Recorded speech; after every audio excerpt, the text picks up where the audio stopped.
ఈ రోజు ప్రత్యేకత ఏమిటంటే జాతీయ సాంకేతిక దినోత్సవం. మనిషి తన సమస్యలను సులభంగా పరిష్కరించడానికి చేసిన ఆవిష్కరణల ప్రయాణమే టెక్నాలజీ. టెక్నాలజీకి సంబంధించినవి computer, mobile phone, radio, satellite communication, 2G, 3G, 4G, 5G నెట్వర్క్లు, ఇలా మరెన్నో.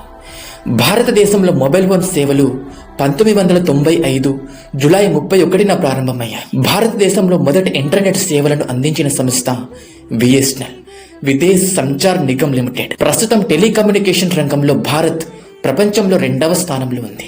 కంప్యూటర్ ఆధునిక సాంకేతిక ప్రపంచానికి గుండె లాంటిది. బ్యాంకింగ్ రంగంలో, విద్యా రంగంలో, హాస్పిటల్ రంగంలో, ఇలా మరెన్నో రంగాల్లో కీలక పాత్ర పోషిస్తుంది. టెక్నాలజీని మనం మంచికి ఉపయోగిస్తే మంచి అభివృద్ధిని సాధించవచ్చు.